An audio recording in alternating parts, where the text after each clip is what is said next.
What is your favorite memory of Christmas? Or your earliest memories of Christmas? And how you thought about it, the first impressions, they last the longest. For me, growing up as a child, as a toddler, I would never miss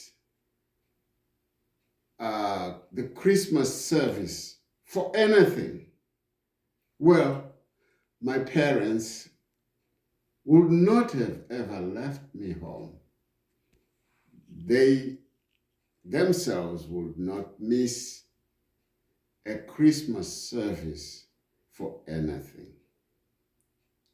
And looking back in retrospect, I see that what we were all looking forward to for Christmas was very different. My parents did not worry at all if they were wearing new clothes or old clothes. But for me, Christmas always meant wearing new, nice clothes. That seemed at that point to be the reason for the season, wearing new clothes, eating the best meal, better than what I would have eaten the whole year. So Christmas has always been very special for me, to me, and to my family.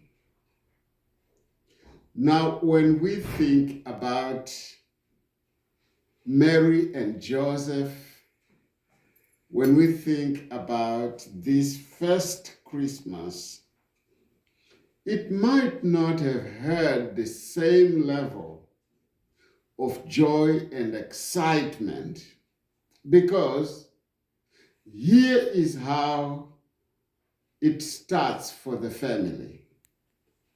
At the time, Emperor Augustus ordered a census to be taken throughout the Roman Empire.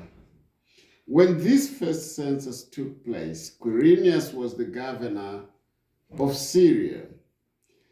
Everyone then went to register himself, each to his own hometown. Did you walk here?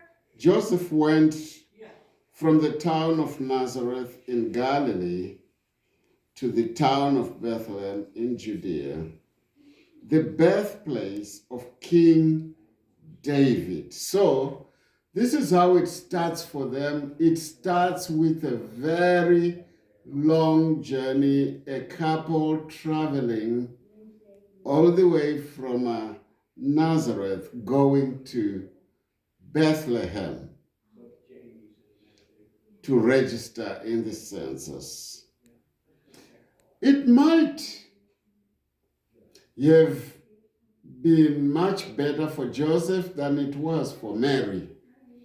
Think about Mary, who was almost ready to give birth. Her pregnancy had come full circle. And I want us to think about Mary going on this long journey. Because for us, the end of the pregnancy is always a place where everyone tries to make things as comfortable and reduce any kind of pain as much as possible as we can. But for this first Christmas, it was a Christmas that was associated with pain. So Joseph went from the town of Nazareth in Galilee to the town of Bethlehem in Judea, and rather the birthplace of King David. Joseph went there because he was a descendant of David. He went to register with Mary, who was promised in marriage to him. She was pregnant, and while they were in Bethlehem, the time came for her for her to have the baby. So she gave birth to her first son, wrapped him in cloth, and laid him in a manger. So think about this baby. Oh, this baby coming to earth and encountering the world for the first time, but in a manger. Think about the journey. Think about the struggle. Think about the registration in the census. Now think about the baby in a manger. Well, for us, we could have found some place just for comfort, but they could not find an inn. It was time, for registration, and hotels were full. Everywhere they went to, there was no vacancy, which means as the Christ child comes to the world, there is no room for Christ in the inn.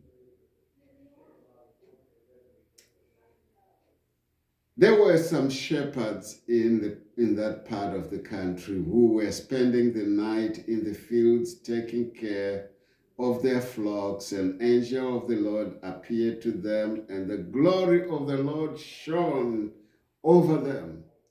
So who receives the first news of the Christ child? It's poor people. Again, go back. Think about the long journey. Think about the registration.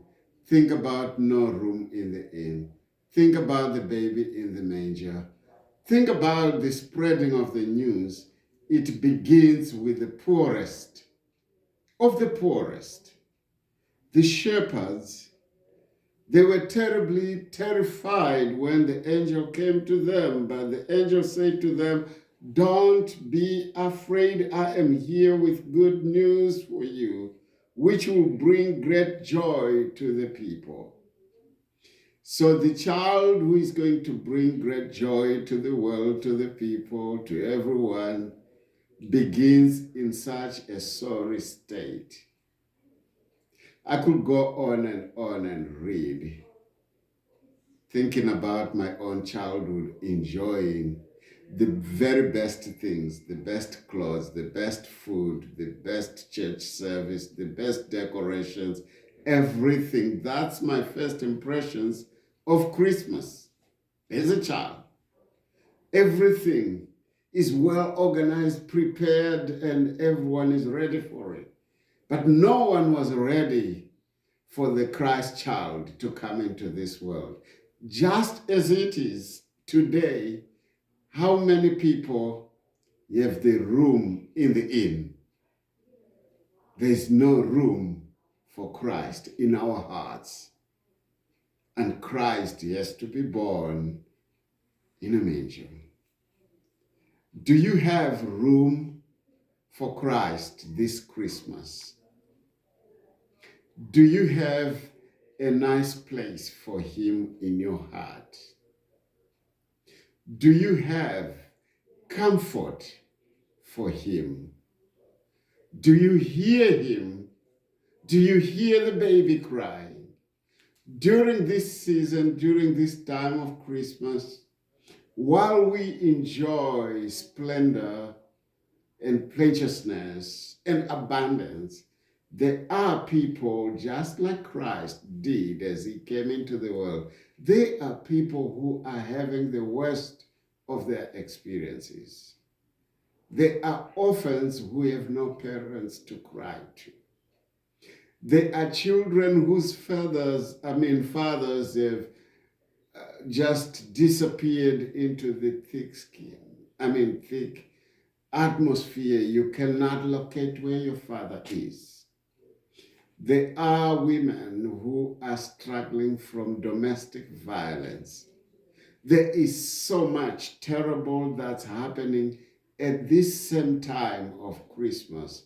This is the time to spread joy. The joy that the Mary's boy child Jesus Christ is born. He has come into this world to bring peace, love, comfort, forgiveness, love. Let us receive Christ. Amen.